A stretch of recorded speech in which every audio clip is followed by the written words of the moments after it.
একটু শরম করে না? আমার দেশের একটা রাত ছাগল, সেও তার লজ্জাস্থান লেজকে ঢেকে রাখে। আমার দেশের একটা গরু, সে তার লেজকে লজ্জাস্থান ঢেকে রাখে। তুমি কেমন মানুষ? তুমি তো গরুর থেকেও খারাপ। আল্লাহ রাব্বুল আলামিন নারীদের ব্যাপারে বলেছেন, وَقُلْ لِلْمُؤْمِنَاتِ يَغْضُضْنَ مِنْ أَبْصَارِهِنَّ وَيَحْفَظْنَ فُرُوجَهُنَّ। নারী যখন রাস্তায় চলবে চোখ থেকে নিম্নগামী করবে। আরেক জায়গায় বলা হলো, ইয়া আইয়ুহান নাবিয়্যু কুল লিআজওয়াজিকা ওয়া বানাতিকা ওয়া নিসাইল মুমিনিন। হে রাসূল, আপনি আপনার স্ত্রী, আপনার কন্যা, গোটা পৃথিবীর মুমিন নারীদেরকে আপনি জানিয়ে দেন, তারা যখন রাস্তায় চলবে তারা একটা জিলবাব পরবে। জিলবাব দিয়ে মুখটা পেটটা যেন ঢেকে যায়। কার নির্দেশ? জোরে বলে নির্দেশটা কার?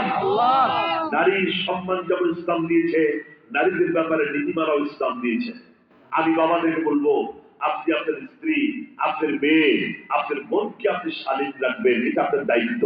যদি এই কাজটি না করে আপনার স্ত্রীকে, আপনার বোনকে, আপনার মেয়েকে যদি আপনি নগ্ন করে রাস্তায় ছেড়ে দেন, ইসলামী পরিভাষা আপনি দায়ুস।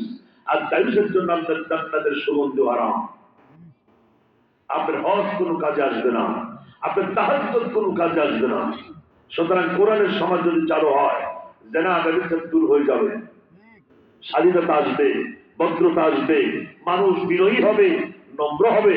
সুবহানাল্লাহ বলা যাবে না? সুতরাং সেই কোরআনের সমাজ বাংলাদেশে চালু হোক। এটা স্বাদ, এটা টেস্ট, এটা গন্ধ কেমন, দেখতে কেমন, আমরা একটু দেখতে চাই। বাংলাদেশের সকল ডিসি কোর্টের সামনে কালিমার পতাকা উড্ডীন হোক।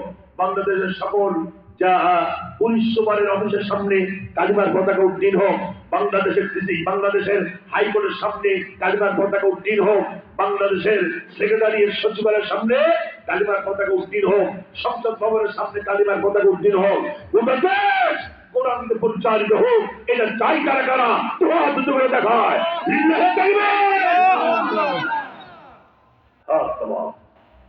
সুপ্রিয় ভাইরা, আপনাদের কাছ থেকে আসলে অনেক গুরুত্বপূর্ণ সময় আমি চেয়ে নিয়েছি। কোরআনের সমাজ যে কথা বলতে গেলে আমাদের অনেক সময় দরকার, আর নয় লম্বা কথা হয়ে গেছে। আমরা কোরআন নিয়ে বাঁচতে চাই, কোরআন নিয়ে মরতে চাই। কাফের বেঈমানরা কোরআন থেকে আমাদেরকে দূরে সরাতে চায়।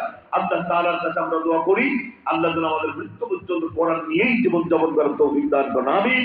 ওয়া মা তৌফিক ইল্লা বিল্লাহ। আসসালামু আলাইকুম ওয়া রাহমাতুল্লাহি তাআলা ওয়া বারাকাতুহু। সম্মানিত সভাপতি আছেন, যে এক মিনিট কথা বলবেন, এরপর দোয়া হবে ইনশাআল্লাহ।